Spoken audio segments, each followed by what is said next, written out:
డాబా వివేకానంద రెడ్డిని టీడీపీలోకి స్వాగతం ఇస్తున్నాం. ఓకేనా?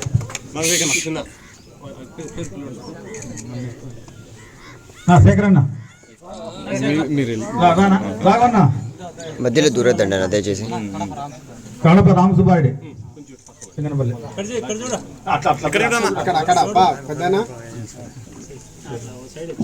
శేఖర్ రెడ్డి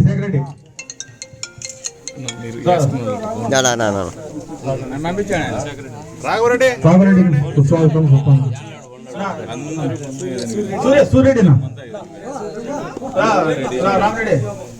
గణేష్ ఓకేనా?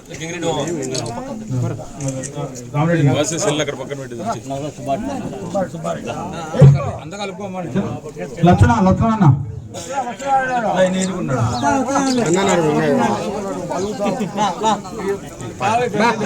ఫస్ట్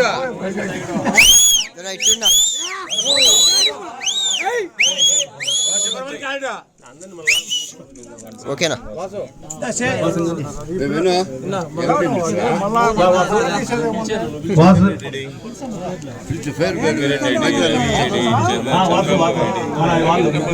ఓకేనా?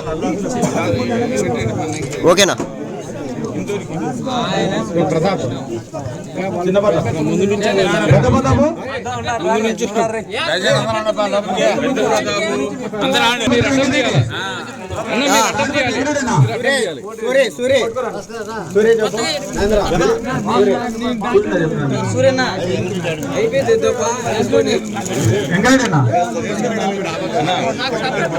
పేర్లు తెప్పించారా?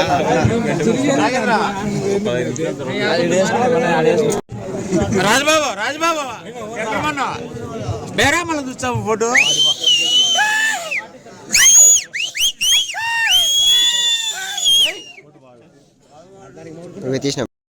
వేపమారిపేట రెవెన్యూ విలేజ్ పరిధిలో ఉన్నటువంటి చదవాళ్లపల్లి గ్రామంలో ఈ రోజున చదువుకున్నటువంటి యువత సోదరుడు వివేకానంద రెడ్డి, అదే రకంగా ఇంకా అతని మిత్రులు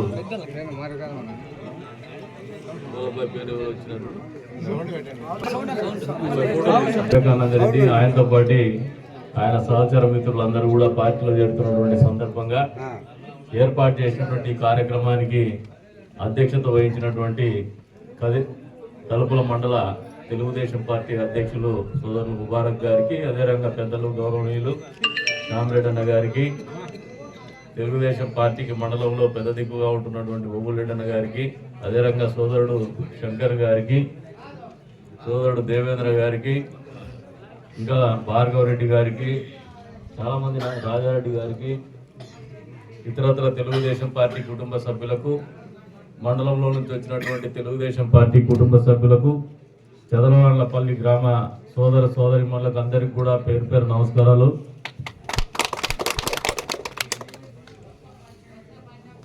4.5 సంవత్సరాల పరిపాలన తర్వాత ఈ రాష్ట్ర ప్రజానీకంలో, ఈ నియోజకవర్గ ప్రజానీకంలో కైపు దిగుతా ఉంది.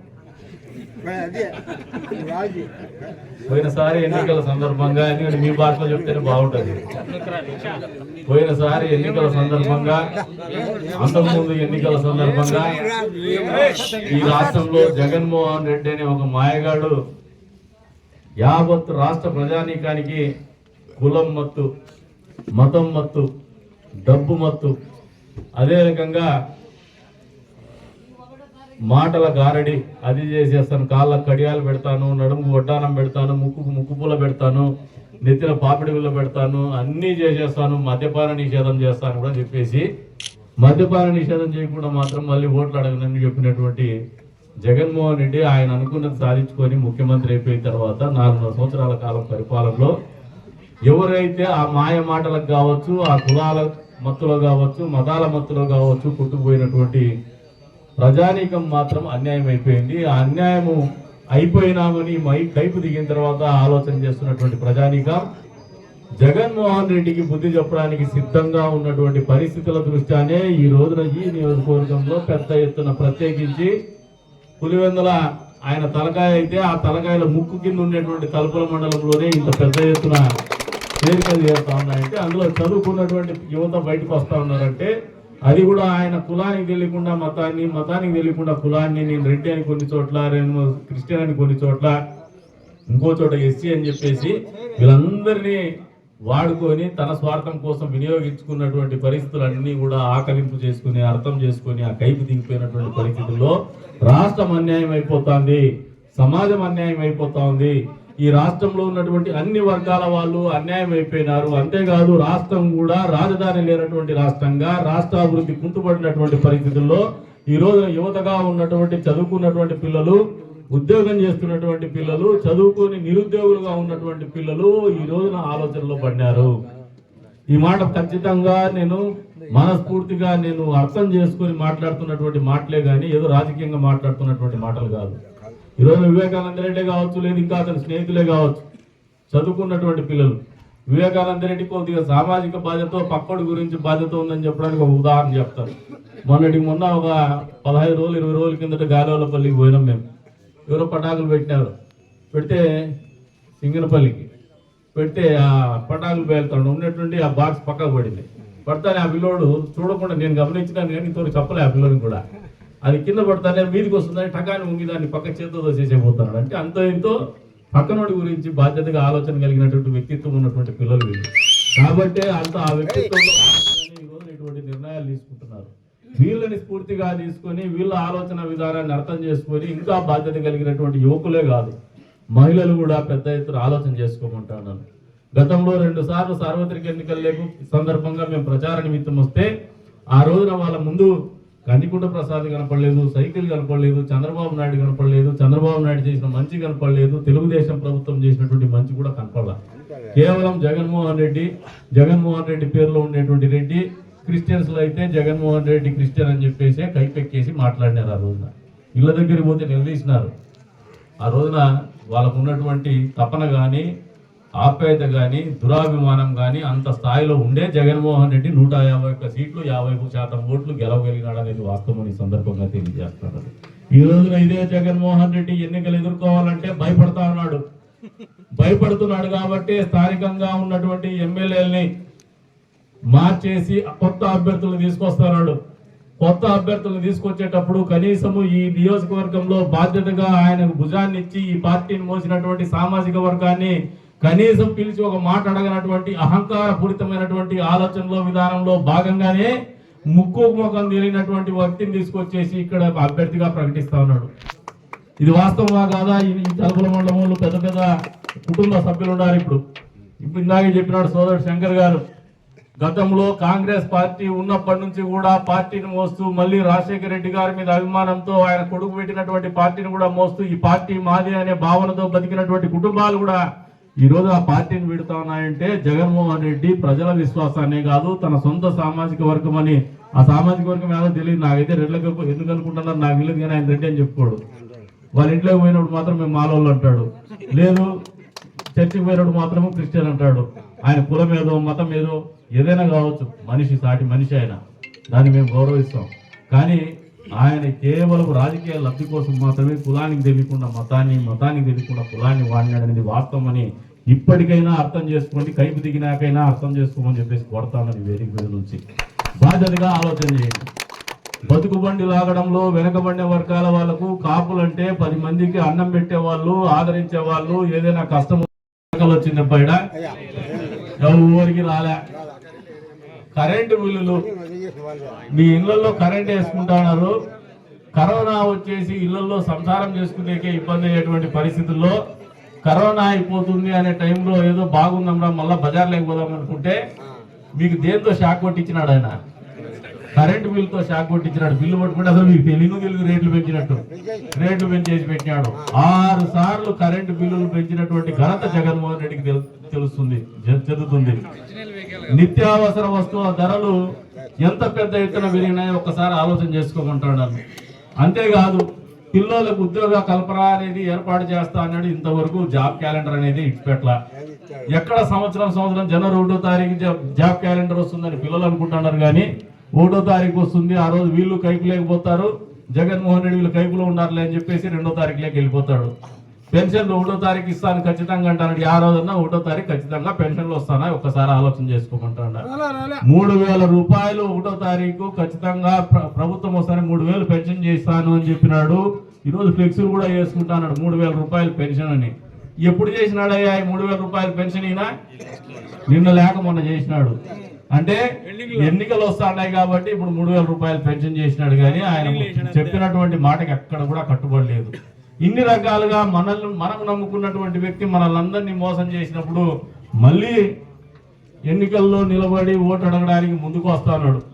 మరి ఇటువంటి వ్యక్తికి ఓటు వేయాలా లేదా ఒక్కసారి మీరందరూ కూడా గట్టిగా నిలదించి చెప్పమని చెప్తాను. ఈయనకు ఓటు వేయాలా? మరి ఎవరికి ఓటేస్తారు? సైకిల్ గుర్తుకు ఓటేయండి. ఏ గుర్తుకు ఓటేస్తారు? ఎందుకు వేయాలంటే కూడా చెప్తాను. ఈ రోజున భవిష్యత్తు గ్యారంటీ పేరుతో 6 అద్భుతమైనటువంటి పథకాలను అధికారం లేకొస్తే అమలు చేస్తామనే మాట చెప్పి మీ ముందుకు వస్తోంది తెలుగుదేశం పార్టీ. మహిళలకు బస్సుల్లో ప్రయాణం చేయడానికి ఉచితంగా బస్సు ప్రయాణం కల్పించేటువంటి కార్యక్రమం తెలుగుదేశం పార్టీ ప్రకటించింది. అంతేకాదు ఏదైతే అమ్మఒడి అని చెప్పేసి అబద్ధాలు చెప్పేసి 13,000 రూపాయలు 15,000 రూపాయలు ఇంట్లో ఎంతమంది ఉంటే అంతమందికి ఇస్తారని మాట్లాడినటువంటి జగన్మోహన్ రెడ్డి అధికారం వచ్చిన తర్వాత 13,000 రూపాయలు ఇంట్లో ఒక్కరికి ఇచ్చేసి మోసం చేసినటువంటి పరిస్థితులు గమనించినటువంటి చంద్రబాబు నాయుడు గారు తల్లికి వందనం పేరు మీద ఈ రోజు ఇంట్లో ఎంతమంది పిల్లలు ఉంటే అంతమంది పిల్లలకు కూడా 15,000 రూపాయలు అంటే 15,000 రూపాయలు డబ్బులు ఇస్తామని చెప్పేసి మీ ముందుకు వస్తా ఉన్నాడు. గ్యాస్ రేట్లు పెరిగినాయో లేవు అక్కడ మహిళా మనులు వింటా ఉన్నారు. ఏం రేట్లు పెరిగినాయబ్బా గ్యాస్? ఈ రోజు రేట్ ఎంత గ్యాస్? 1,200 రూపాయలు. ఇంకా నువ్వు 900 ఉన్నావు సోదరా. 1,200 రూపాయలు ఒక గ్యాస్ సిలిండర్. ఈ రోజున 1,200 రూపాయలు గ్యాస్ బండ ఉంటే మధ్యతరగతి వాళ్ళు దిగువ మధ్యతరగతి మహిళలు ఇబ్బంది పడతారనే ఆలోచనతోనే చంద్రబాబు నాయుడు గారు ఈ రోజు సంవత్సరంలో 3 గ్యాస్ సిలిండర్లు ఉచితంగా ఇస్తామని చెప్పేసి మీ ముందుకు వస్తా ఉన్నారు. అంతేకాదు ఎవరైతే పిల్లలు చదువుకొని ఉద్యోగాలు లేనటువంటి పరిస్థితులు ఉన్నటువంటి పిల్లలకి జగన్మోహన్ రెడ్డి గంజాయి సరఫరా చేయించేసి వాళ్ళని మత్తులో జోగొడతా అంటే తెలుగుదేశం పార్టీ వాళ్ళకు ఒక నమ్మకాన్ని కల్పిస్తూ ఆత్మవిశ్వాసాన్ని కల్పించాలనే ఆలోచనతో ఉద్యోగం వచ్చేంత వరకు కూడా ఎవరైనా పిల్లలు చదువుకుంటే వాళ్ళకి నెల నెల నిరుద్యోగ వృత్తి కింద యువగలం పేరు మీద 3,000 రూపాయల డబ్బులు ఇచ్చేటువంటి కార్యక్రమం అమలు చేస్తామని మీ ముందుకు వస్తా ఉన్నారు. అంతేకాదు రైతన్నలు ఎవరైతే ఉన్నారో ఈ రోజున రైతన్నలు ఆదుకోవాలా, పంటలు వేసుకునేటువంటి సమయంలో వాళ్ళకు కనీసంగా 4 రూపాయలు డబ్బులు ఇవ్వాలా, బజార్లు పోయేసి బ్యాంకులోనూ లేదంటే ప్రైవేట్ పార్టీ దగ్గరికి పోయేసి అప్పు తెచ్చుకోకూడదనే ఆలోచనతోనే చంద్రబాబు నాయుడు గారు ప్రతి రైతుకు కూడా పంట వేసుకునేటువంటి పరిస్థితుల్లో 20,000 రూపాయలు డబ్బులు ఇస్తా అని చెప్పేసి ముందుకు వస్తా ఉన్నాడు. గత తెలుగుదేశం ప్రభుత్వం హయాంలో ఏ రోజన్నా కరెంటు రేట్లు పెంచినారా ఒక్కసారి ఆలోచన చేసుకోమంటాను రైతాంగానికి. వాళ్ళ నాయన ఉచిత విద్యుత్ ప్రకటించేసి ఉచిత విద్యుత్ అమలు చేస్తే ఆ ఉచిత విద్యుత్కి మరింత మెరుగులు దిద్దుతూ చంద్రబాబు నాయుడు గారు 7 గంటల పాటు నిరంతర ఉచిత విద్యుత్ నాణ్యమైనటువంటి విద్యుత్ ఇచ్చేసి రైతాంగాన్ని ఆదుకున్నాడు. మరి ఈ రోజున జగన్మోహన్ రెడ్డి మళ్ళీ షిర్దీ సాయి ఎలక్ట్రికల్స్ అని చెప్పేసి కడపలో కంపెనీ పెట్టుకున్నాడు. దీనికి మీ మండలం వాళ్ళు కూడా అంత ఇంత అప్పిచ్చేసి వడ్డీలు వసూలు చేసుకుంటున్నారు ఆ కంపెనీకి. మరి ఆ కంపెనీతో ఈ రోజున స్మార్ట్ మీటర్లు అని చెప్పేసి మళ్ళీ రైతాంగానికి మీటర్లు పెట్టి రైతాంగం నడ్డి విరచాలనే ఆలోచనతో మీ ముందుకు వస్తున్నాడు. రైతాంగం అప్రమత్తంగా ఉండండి. ఈ ప్రభుత్వానికి ఓటేస్తే రైతుకి ఏదైతే ఉచిత విద్యుత్ ఉందో ఈ ఉచిత విద్యుత్ అమలు కాదనేది వాస్తవం మీరు అందరూ గ్రహించుకోండి. వచ్చే రోజుల్లో ఆ మీటర్లు కూడా ఒక 1,000 రూపాయలకు ఎంతకో కొంటే 10,000 రూపాయలు వసూలు చేసేటువంటి పరిస్థితులకి ప్రభుత్వం చెల్లించింది. ఇదంతా కూడా ఈ భారం అంతా కూడా రేపు పొద్దున ప్రజల మీదకి మళ్ళేటువంటి పరిస్థితి కూడా ఉంటుంది. అంతేకాదు రైతాంగం కూడా కరెంటు బిల్లు కట్టాల్సినటువంటి పరిస్థితులకు కూడా పోతుంది. ఇంత పెద్ద ఎత్తున అన్ని వర్గాలను మోసం చేస్తున్నటువంటి జగన్మోహన్ రెడ్డికి బుద్ధి చెప్పాలా వద్దా ఒక్కసారి ఆలోచన చేసుకోమంటాడ. మహిళలు ఆలోచన చేసుకోండి, చదువుకున్నటువంటి యువత ఆలోచన చేసుకోండి, చదువుకొని ఉద్యోగం రాని నిరుద్యోగ యువత ఆలోచన చేసుకోండి, బాధ్యతగా వ్యవహరించేటువంటి రైతన్న ఆలోచన చేసుకోమంటున్నాను. ఉద్యోగ వర్గాల వాళ్ళు ఉపాధ్యాయులు పాపం ఉపాధ్యాయులకు ఏం కరం పట్టిందో కరోనా టైంలో బ్రాంతి షాపుల దగ్గర మందమిచ్చేటువంటి పరిస్థితి ముఖ్యమంత్రి ఎవడైనా చరిత్రలో ఉన్నాడా అంటే జగన్మోహన్ రెడ్డి తప్ప ఎక్కువ లేదు. వాస్తవమా కాదా? బ్రాంతి షాపుల దగ్గర డ్యూటీ వేసినాడు పాపం ఉపాధ్యాయులకి. అంతేకాదు బాగా ఇక్కడికి ఊరికి వస్తానే అంతా మెజారిటీ సోదరులు నాగిన్ డ్యాన్స్ చేస్తున్నారు మొత్తంలో. ఇదంతా జగన్మోహన్ రెడ్డి ఒంట్లోకి వచ్చినాడు వీళ్ళకి. పాపం ఆరోగ్యం ఒళ్ళు గుల్ల చేసుకుంటాడా అని చెప్పేసి అర్థం కావడం లేదు వీళ్ళకి. గతంలో మంచి బ్రాండ్లు దొరికేవి, సరసమైన ధరలకు దొరికేవి. ఈ మంచి బ్రాండ్లు దొరకనీయకుండా, సరసమైన ధరలకు దొరకనీయకుండా సారాయికి రంగు కలిపి ఆయన పేరు మీదే మద్యం వ్యాపారం చేసుకుంటూ మొగుడు పెళ్ళాం రోజు కౌంటింగ్ మిషన్లు పెట్టుకొని లెక్కలేసుకునేటువంటి పరిస్థితిలో జగన్మోహన్ రెడ్డి రాష్ట్రంలో పరిపాలన కొనసాగిస్తారు. ఎక్కడైనా డిజిటల్ పేమెంట్ ఏ బ్రాంచ్ షాప్ లో అయినా ఉందా ఒకసారి ఆలోచన చేయమంటాడా? ఈ రోజున మామూలుగా బజార్లో బండి పెట్టుకుని చికెన్ పకోడా అమ్మేవాడు కూడా ఒక స్కాన్ పెట్టింటాడు. ఫోన్ పెట్టేసి పేటిఎం లేదంటే ఆ స్కాన్ చేసి క్యూఆర్ కోడ్ తో స్కాన్ చేసి పేమెంట్ చేసేటువంటి పరిస్థితి. కానీ మద్యం షాపుల్లో మాత్రం ఇటువంటి వ్యక్తిని తీసుకొచ్చేసి ఇక్కడ అభ్యర్థిగా ప్రకటిస్తా ఉన్నాడు. ఇది వాస్తవమా కాదా? ఈ తలుపుల మండలంలో పెద్ద పెద్ద కుటుంబ సభ్యులు ఉన్నారు. ఇప్పుడు ఇందాకే చెప్పినాడు సోదరుడు శంకర్ గారు, గతంలో కాంగ్రెస్ పార్టీ ఉన్నప్పటి నుంచి కూడా పార్టీని మోస్తూ మళ్ళీ రాజశేఖర రెడ్డి గారి మీద అభిమానంతో ఆయన కొడుకు పెట్టినటువంటి పార్టీని కూడా మోస్తూ ఈ పార్టీ మాది అనే భావనతో బతికినటువంటి కుటుంబాలు కూడా ఈ రోజు ఆ పార్టీని విడుతా ఉన్నాయంటే జగన్మోహన్ రెడ్డి ప్రజల విశ్వాసాన్ని కాదు, తన సొంత సామాజిక వర్గం అని. ఆ సామాజిక వర్గం ఏదో తెలియదు నాకైతే. రెడ్లకు ఎందుకు అనుకుంటున్నారు నాకు తెలియదు, కానీ ఆయన రెడ్డి అని చెప్పుకోడు. వాళ్ళ ఇంట్లోకి పోయినప్పుడు మాత్రం మేము మాలోళ్ళు అంటాడు, లేదు చర్చికి పోయినప్పుడు మాత్రము క్రిస్టియన్ అంటాడు. ఆయన కులం ఏదో మతం ఏదో ఏదైనా కావచ్చు, మనిషి సాటి మనిషి ఆయన, దాన్ని మేము గౌరవిస్తాం. కానీ ఆయన కేవలం రాజకీయ లబ్ధి కోసం మాత్రమే కులానికి తెలియకుండా మతానికి తెలియకుండా కులాన్ని వాడినాడనేది వాస్తవం అని ఇప్పటికైనా అర్థం చేసుకోండి. కైపు దిగినాకైనా అర్థం చేసుకోమని చెప్పేసి కొడతామని వేదిక మీద నుంచి బాధ్యతగా ఆలోచన చేయండి. బతుకుబండి లాగడంలో వెనకబడిన వర్గాల వాళ్లకు కాపులంటే 10 మందికి అన్నం పెట్టేవాళ్ళు, ఆదరించే వాళ్ళు, ఏదైనా కష్టం వస్తే నిలబడేటువంటి వాళ్ళు, ఆ గ్రామంలో ఏదైనా ఇబ్బంది ఉందంటే మొదటి వరుసలో ఆ ఇబ్బందిని గట్టెక్కించాలని ఆలోచించేటువంటి కమ్యూనిటీ. ఈ రోజు రాష్ట్రం మొత్తం కూడా కష్టంలో ఉంది. రాష్ట్రంలో యావత్ ప్రజానీకం కష్టంలో ఉంది.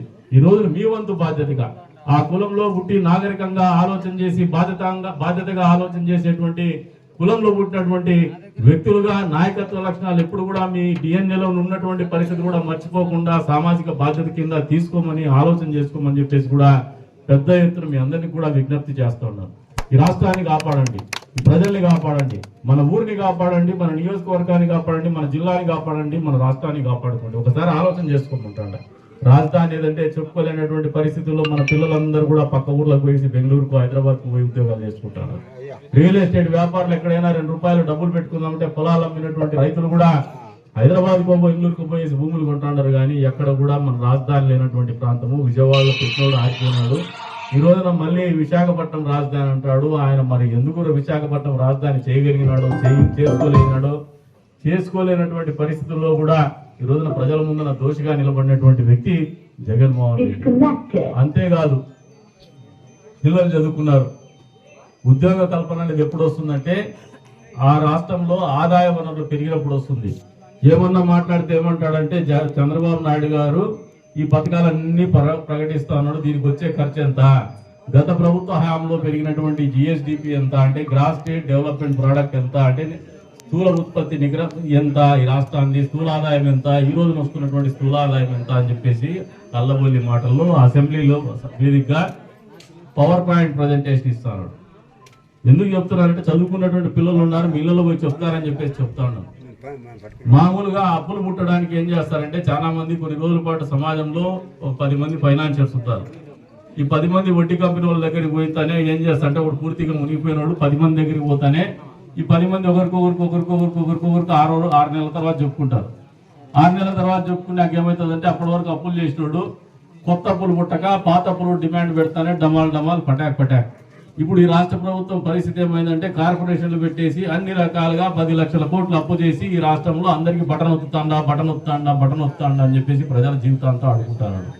ఈ రోజున జిఎస్డిపి ఏదైతే స్థూల ఉత్పత్తి ఏదైతే ఉందో ఈ అంకెలు ఎందుకు పెంచుకుంటానంటే ఆయన ఆ అంకెలు పెరగకపోతే అప్పులు పుట్టవు. ఇది వాస్తవం.